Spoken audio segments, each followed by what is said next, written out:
Grabing revelasyon ang lumabas ngayong araw matapos may ugnay si Liza Marcos sa panibagong kaso. Ayon sa mga impormasyong nakalap, nadagdagan pa ang kanyang kinaharap na paratang matapos masangkot umano sa pagkakapatay ng dalawang hukom. Ang balitang ito ay nagdulot ng pagkabigla at matinding pangamba sa publiko. Sa investigasyon, lumutang ang mga testimonya at dokumentong nag-uugnay kay Liza Marcos sa naturang krimen. Bagamat wala pang pinal na desisyon, iginiit ng mga otoridad na seryoso ang kasong ito at posibleng magdulot ng mas mabigat na parusya sakaling mapatunayang totoo. Samantala, nananawagan naman ang pamilya ng mga biktima ng mabilis at patas na hustisya at umaasa silang hindi matatakasan ng sinuman ang pananagutan. Patuloy na binabantayan ng publiko ang magiging takbo ng kasong ito, lalo't mataas ang interes ng sambayanan sa bawat pag-usad ng investigasyon. Habang dumarami ang isyung ikinakabit kay Liza Marcos, lalong nagiging critical ang papel ng hustisya upang matukoy ang buong katotohanan. Ang tanong ngayon, hanggang saan aabot ang bigat ng mga kasong kanyang kakaharapin?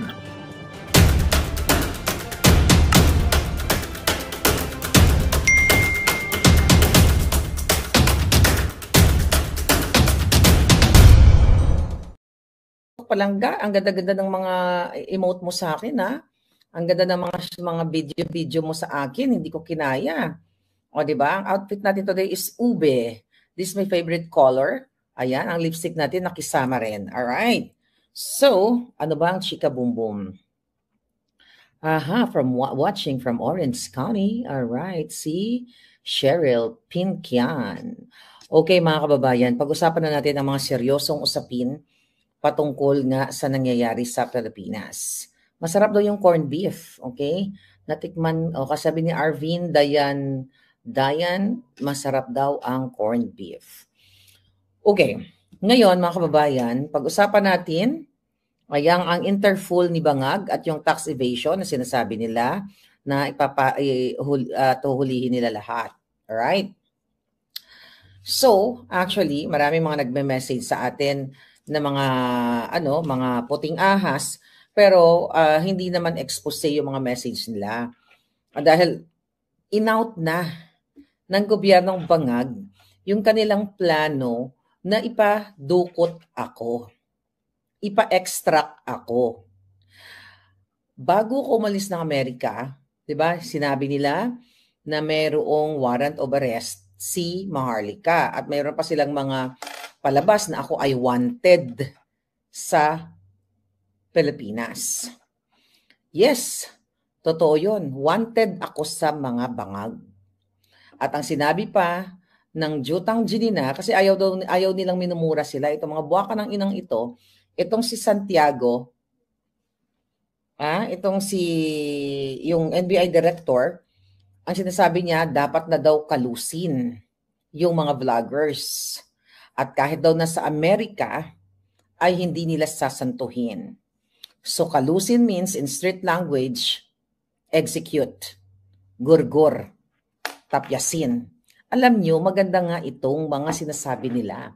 Dahil so sobrang hindi nila mapigilan yung kanilang mga sarili sa galit, sa evil nila, dahil galit na galit sila kay Maharlika, dahil ini-expose, kaya hindi nila mapigilan kahit nakapag-aral ng abogasya. Pero bobo itong si NBI Director Santiago at sila Lisa Tanas kasi mga bangag sila. Grave threat yung ginagawa nila. Na kakalusin ako kahit nasa Amerika. And this is gonna be talk of the world. Okay? The moment, kasi itong mga kababayan, ang napag-alaman natin pala, dyan sa statement ng NBI, ay sila ay magsasampa na ng kaso. Sa akin, although hindi nila exactly sinabi na ako lang mag-isa, pero lahat ng mga vloggers sa abang bansa at sa Pilipinas. Inciting to sedition. Diba? Then, criminal case yung libel daw. At makikipag-ugnayan daw sila sa Interfool nila. So, ang sabi sa akin ng mga puting ahas, possibility, possible lang. Pwedeng mangyari, pwedeng hindi. Ang sabi sa akin, Miss Maharlika, mag-ingat ka dyan sa The Hague. Kasi baka gagawin ang ginawa sa iyo katulad kay distressed mother. na nag-fabricate ng crime sa Pilipinas, which is they already fabricated, crimes against me. Not only 1, 2, 3 yung mga ginawa nila. At magpapadala sila ng Peking Interpol. When I say Peking Interpol, okay, ginawa nila, gawin nilang legal yung peke. Nakuha nyo, gamit ang mga fabricated documents galing sa Pilipinas. Again, okay, ang criminal case is jurisdictional yan, mga kababayan. Sa Netherlands, wala naman akong ginawang krimen. Okay? Wala akong ginawang krimen. So, ang sabi sa atin, sa akin, ang pattern na gagawin nila, katulad kay Sheena, katulad kay Pangulong Duterte. Kasi remember, yung si Sheena, si Distressed Mother, yung nakapanood sa inyo, nag-fabricate ng crime, si Lisa Tanas, yung ex-partner ni Sheena, yung mga kasabwat nila, si Teddy Boy Locsin Jr., yung asawa niya, si Maria Louie Barcelon, ang DFA, ang ISAF. Ang korte. Naalala ninyo na bago nila in-extract yung dalawang bata, ang passport ng mga bata, original na passport, hawak ni Distressed Mother ni Sheena. Pero nung in-extract nila yung mga bata, may dalang extrang passport yung kasabwat ni Lisa Tanas. Sinabi po yan ni Sheena sa kanyang vlog, sa pag-interview ko sa kanya. And this is very Lisa Tanas. At itong ginagawa nila ay lahat ito galing kay Marcos Jr., kay Lisa Tanas. Ganun po ang galit nila sa isang maharlika, sa mga vloggers na kapwa ko, sa inyong mga commenters. Okay, so ito ba ako makalimutan? Alright? Dahil ini-expose natin. So, ang posible nilang gawin dito sa Netherlands, huwag kayong mag-alala, hindi ako natatakot sa mga buwakan ng inang ito. Okay? Ang gagawin nila, magpapadala sila ng makipag-coordinate sila dito sa Netherlands Interpol. Okay? Kasi I think 190-something countries ang member yan. At yun naman ay hindi, ang red notice, di ba, as explained by our experts, na-explain niya ni Attorney Harry at ang iba pang even Attorney Vic, Attorney Glenn, ito ay hindi warrant of arrest. Ito ay notice para i-locate ang isang taong ang isang taong wanted o may kasong o na-charge sa isang krimen, gumurgur o kung ano paman. Hindi ito, ang notice na ito ay para hulihin ka. Pero bakit pa sila mag-i-issue ng red notice? Hindi naman ako nagtatago. Nandito ako sa Netherlands. Exact location is The Hague o Den Haag. Diba? Ang pwedeng gawin nila, dahil si Lisa Tanas may mga contact yan sa Romania. Di ba naalala nyo yung interview niya kay Taerna? Kung madali lang sila, tumawag sa Romanian. Sinabi niya yan. Okay? Ang possible nilang gawin ay magpeke ng mga dokumento. Well, it will appear legal kasi galing sa gobyerno ng Pilipinas at ifo-forward nila dito sa the Netherlands. But don't worry. Okay? Hindi magwawagi itong mga buwakan ng inang ito. At pwede nilang gawin, again, yung katulad ng pag-extract sa mga bata kasi ginawa nila sa Turkey yun. Nakipagsabwatan sila doon sa mga actually hindi nakipagsabwatan sa sa Turkey police. Ginamit nila ang ang authority ng Turkey para mag-present ng mga legal documents na ginamit nila pang-abuse sa kapangyarihan ng korte, kapangyarihan ng mandato ng DFA,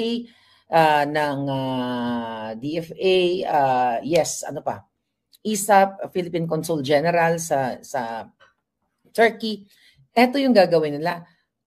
Yung mga dokumento, legitimate, pero illegal. Nakuha niyo yung ibig ko sabihin.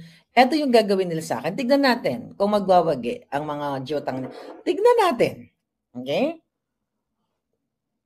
Ayaw ko magyabang dito. Di ba? Alam niyo naman may pagkamayabang din ako, di ba? para hindi tayo magyayabang. At gagawin nila yung extraction na katulad ng ginagawa kay Pangulong Duterte. Pero, i-extract nila ako papuntang Pilipinas. Bring it on. Gawin nyo. Hi, Commander Aguila, thank you. Bring it on. Gawin nyo para mapag-usapan ako ng buong mundo na may isang Maharlika at si Pangulong Duterte, pinag-usapan na. But you're not gonna win. Tandaan niyo mga buwaka ng ina kayo.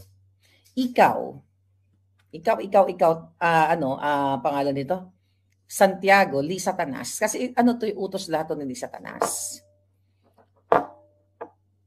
Sabihin na natin, I'm ahead of the game. Alam ko na plano nyo. Huwag niyong gagawing tanga ang Pilipino.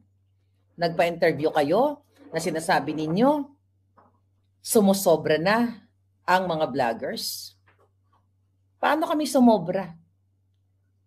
Sobra ba yan? Ano yun? Santiagong ulul. Diba? Sabi niya, hindi naman kami nagpapaka-onion skin, pero yung minumura kami, nilalait kami, hindi na pwede yun. Buha ka ng ina mo 1 million times, 6.325 trillion times, equivalent ng budget ng Pilipinas na dinorobo nyo. Jutang ginina mo. Santiago, Lee Satanas, bangag. Ayaw niyong mamura. Freedom of expression ko yun. Out of my outburst dahil sa panggigipit nyo. Pagnanakaw ninyo, pangtatakot ninyo sa mga vloggers, kaya ko kayong murahin, buwa ka ng ina, harap-harapan. Huwag kayo magtago dyan sa inyong mga immunity si Bangag Jr. Kung gusto nyo ng murahan, o kahit anong laban, harap-harapan. Legal sa legal. At nilalabanan ko po sila, mga kababayan. Di ba? Imagine ninyo. Thank you, Chino. Ang sabi ni Chino, Marlica, you're the best. Well, but your coffee here is much love, baby. Thank you very much, Palangga. So, mga kababayan, ulitin ko lang po sa kakakilala sa akin, hindi po kasi sila nagwagi sa panakot nila sa akin. Una, ang panakot nila sa pakikipagsabwatan ni Taberna. Yang putang inang buwaka ng inang yan na nag-fabricate ng address sa akin dyan sa Pasig na nakipagsabwatan kay Lee Satanas para maisakatuparan nila ang kanilang kaso. Sila po ang sinungaling fake news. Sila ang gumawa ng peking address dyan sa Pasig. Alam nyo na yan. Yan yung una nilang pagigipit. Hindi umubra. Kung natatandaan ninyo, ang eksena ni Taberna, makikinako mayroong, ayun, parang may mananagot o may tatagilid na mga ganyan o may tutumba na isang vlogger. Makikipag-ugnayan daw sila sa US Embassy, sa DFA. Kayo po ang nakakaano niyan. Kayo ang nakakarinig niyan. Sinasabi yan, kahit i-google nyo dyan, nandiyan dyan pa lahat yung mga sinasabi ko. Hindi umubra yon. That was 2023. Mga kababayan, kailangan nyong malaman ang ginagawa ng mga buwaka ng inang ito. Then, hindi umubra, hindi natakot si Maharlika. Yung dati kong tinulungan na designer, okay, na binokelya ko, yung pag-aayos yung pagtulong sa kanya ni Lee Satanas sa pag-ayos ng visa. Alam nyo na yun, available yun publicly. Okay? Nag-file ng case against me at nagpa-press con sila at itong julol na ito na dati kong tinulungan, may mga sinabihan siyang mga kaibigan niya sa showbiz at mga bakling na katulad niya na hi, kung sino man yun, hi, hitad, okay. Sa-failan ko ng kaso si Maharlika kasi si Lam, tutulungan ako ni Lam all the way. Imagine mo, dating mga nanglilimahid can afford mag-hire ng lawyer sa Pilipinas at dito sa Amerika. Ano po ang press conference nila? 99.9% ang sabi ng lawyer nila, lahat ng sinasabi ko nandiyan niya, matatalo ako sa case. Kasi in-expect nila madi-default ang kaso. Kasi nga, walang pera si Maharlika. Di ba? Walang pera. Isang mahirap pero maalindog lang. Kasi explain ko po yung para maintindihan ninyo. Thank you sa mga palangga ko. Chacha Vlogs, thank you so much. At saka si Rolly. Laban ng Maharlika, we're praying for Rolly Otomi. Thank you palangga. Alright? Okay, narinig niyo ba ako? Kasi kami, yung nagpapatunog ng nagigiling kami ng But anyway, mga kababayan, gusto ko lang explain sa inyo, ano po ang ibig sabihin ng ma-default? Ibig sabihin, nung tinakot nila si Maharlika, na 99.9% na matatalo ako sa case, I think okay lang na walang Okay lang yan, maamoy tayo, Okay lang ba sa'yo? Mag-amoy bawang tayong dito. Okay lang.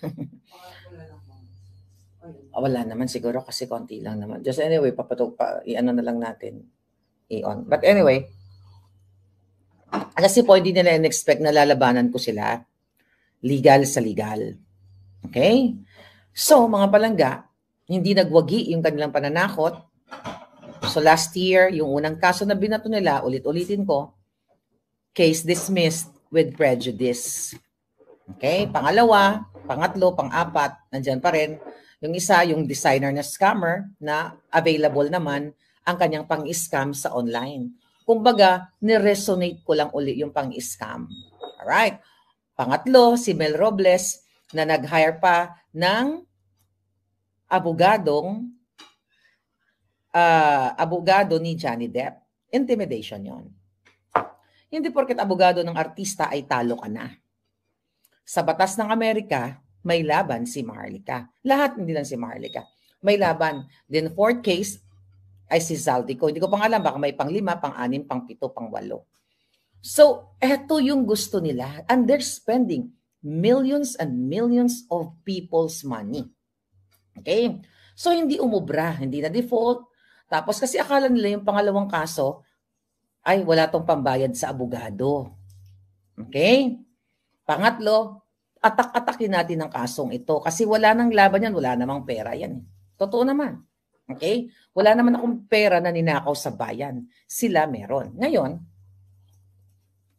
mga kababayan, eto na ngayon. Fast forward. Yung ginagawa ngayon sa ating mga vloggers. Kitang-kita nyo naman kung paano nila i-intimidate at pilitin na kapag hindi nag-sorry, iko-contempt nila. Sabi ko nga po, this is malinaw na adiktadurya. Pinagkakabalahan nila, tayong mga commenters, tayong mga kritiko ng bangag, kasi hindi na umuobra ang bayarang mainstream media. Mas marami kaming engagement, katulad ni SAS, ako, sila Attorney Trixie, sila MJ, sila Joey, si KLC, sila Marcos, sino pa? Sila Maui, sila, yung kami yun eh. Si Agent Morales, si Channel 167, si Coco Locoy. Kami yung tina-target. Pero yung mga kasinungalingan ng Marcos Bangag, Dugyot Vlog, oh my God, that looks so delicious. Marcos Bangag ay hindi nila pinapatawag. Pero fast forward natin sa atin. Bakit nag-trigger etong mga interfool nila kay Maharlika? Francis Lloyd Tichua, okay, na tatay ng mga bata, matakot ka kung may takot ka pa sa Diyos. Maawa ka sa mga anak mo. Dahil ultimong magulang ni Sheena, okay? Eto, nakarating sa atin. Okay? Ultimong tatay ni Sheena ay inutusan mo na mag-email sa akin. Nag-email po sa akin yung tatay ni Sheena. At pinagsalita ni Lisa Tanas. Okay? Ang tatay ni Sheena, ni distressed mother, nag-send siya sa akin ng video. At ito ay scripted. Nagbabasa si father. Ako, naaawa ako sa father ni distressed mother. Hindi ko alam, hindi natin alam kung baka habang nagbabasa siya ng script at nagsasalita laban sa kanyang anak, ay tinututukan ba siya ng barel? Or mayroon bang nakaamba na pang tsurba sa kanya? We don't know. Pero, Francis, hindi mo maluloko ang taong bayan. Lee Satanas, hindi mo maluloko ang taong bayan. Pati tatay ni distressed mother ay ginamit ninyo para magsalita laban sa kanyang anak. Do you think titirahin ko ang tatay ni Sheena? Hindi po. Sir, naaawa po ako sa inyo dahil alam ko kayo ay napupersa lamang. I don't know, ayoko kayong pagbintangan, pero 3 lang ang posibilidad. Pwedeng inoferan kayo ng pera. Then pangalawa, pwedeng may nakatutok sa inyo. Pangatlo, pwedeng tinatakot ang buong pamilya nyo. I'm not gonna say anything. Okay? Naka-Ilonggo man, makaintindi man kayo ng Ilonggo. Okay? Ay, hindi, ano pala, Cebuano pala. Ha? Well, naintindihan niya man yung Tagalog. Hindi ako magsasalita against you, father of distressed mother. Dahil I know, isa po kayo sa biktima.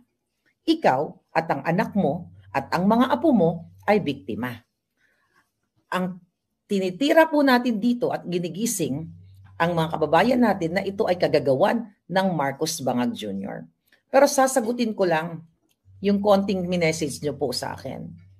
Na sinasabi ninyo doon sa message na parang sinasabi mo sa anak mo na Sheena, iuwi mo na yung mga bata dito. Ligtas kayo dito. Paano maging ligtas ang inyong anak kung pinailan ng mga fabricated crimes? Hindi ligtas ang anak ninyo. At sinasabi nyo, iuwi mo na, isoli mo na kay Francis yung mga bata, yung isang bata dito, yung may isa pang anak dito eh. Isoli? Anak po yun ni Sheena, yung sinasabi niyong isoli. Isusoli yung anak niya. Hindi ba dapat ang isusoli yung dalawang, yung dalawang apo? So yun may nagsanasan. Pero naiintindihan ko, kasi kailangan malaman ng taong bayan to. Scripted kasi. I don't know kung nilabas na nila, ganyan. I don't know kung nilabas nila sa whatever. Pero very scripted. Wag ako Lee Satanas. So balik tayo sa issue ko. May issue natin. Okay? Interpol ni Bangag at tax evasion, di pa pala natin napag-usapan yan. So ngayon, pupokus tayo dito na sila daw ay magpapile ng case sa mga vloggers. Bakit ginagamit ni NBI Shongabels si Santiago ang salitang Interpol? Makikipag-ugnayan daw sila sa Interpol sa mga vloggers na nasa ibang bansa. Sino ba ang pinapangalanan nila? Sino ba ang tinatarget nila? Lagi nilang bukang bibig. Si Maharlika, na sa Amerika na pwedeng kalusin at hindi wag pa kakasiguro si Maharlika na ligtas siya kahit nasa Amerika. Ako yun. Okay? So gagawa sila ng inciting to sedition case dyan sa Pilipinas, maybe gawa na yan. Maybe andito na nga sila yan sa dahig. Then, gagawa sila ng sinasabi ni Santiago, na titignan nila yung mga vloggers, yung kanilang tax. Okay, tax record. Ngayon, mga kabayan ko, nagbayad ba sila ng tax? At special mention ako. Gusto kong pasalamatan, actually, ang aking palangga sa pakikipaglaban, si Edwin Hamora, si Mahal na Reyna, na iyan din ay sinasama nila para sa HUAD committee, sa TRICOM na yan. Sinasama po nila yan. Ayan, napakamatalinong tao yan. Okay? Accountant yan at talagang may expertise. So, ang ginagawa niyan sa mga vlog niya, more on, ino-audit niya yung, kumbaga, what do you call it? Not audit eh. Yung mga nilalabas na mga figures ng Bangag ay pina-fact check niya based on his expertise. Okay? Ang sabi nga ni Reyna, go ahead. Yes, go ahead. Sige, ma'am. Okay. Palangga. Okay. Edwin Hamora, sabi niya, so my name, ito ba yun? Ito ba yung shinay ko? Okay, dahil lang. Yeah, o nga, baka mag-ano tayo. Okay. Ang sabi ni Reyna, okay, 8 hours ago, when I read the article, ganito ang reaksyon ko. Ha ha ha. Patungkol ito sa tax evasion na sinasabi ng NBI at ng gobyernong Bangag. Sabi niya ni Reyna, ni Edwin Namora, pakipollow nyo, ayan yung kanyang page. Ay, basta anyway, ayun, malabo kasi. Sabi niya, kasi the NBI's threat to arrest a vlogger in the United States for fake news is like a Broadway show called as Les Miserables. Okay? Oo, sabi niya, miserable na masyado ang NBI. Siguro, they can intimidate vloggers in the Philippines, but here in the US, sabi Edwin Namora, Kiki nilang blue. Favorite niya nun. Kung ako ay may jutang ginemes, ito naman ang trademark ni Edwin Namora, Kiki mong blue. Okay, Kiki nilang blue, ang labas niyan because we are protected by the First Amendment here and its powerful shield.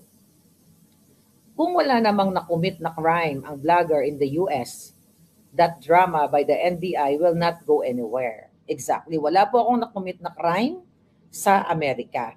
Right? Sabi ni Edwin, pangalawa, Diyos mio naman, nasa konstitusyon ng Interpol na they don't act on politically motivated cases, defamation, libel, or anything that infringes on the free speech protections of democratic nation. Totoo yan. Kaya nga sila ay dadagdag nila yung inciting to sedition na dinadrama nila. Now, pangatlo, and because of number 2, highly doubtful na mag-issue ang Magandang balita ang hatid namin sa inyo ngayong araw. Sa pagtatapos ng aming balitaan, nagbigay kami ng mga mahalagang impormasyon. Maraming salamat sa pagtutok at pagsuporta sa aming programa. Huwag kalimutang manatili sa mga susunod na araw para sa mga bagong balita at mga kwento na dapat nating abangan. Mula sa Boses ng Masa, magandang araw, Pilipinas!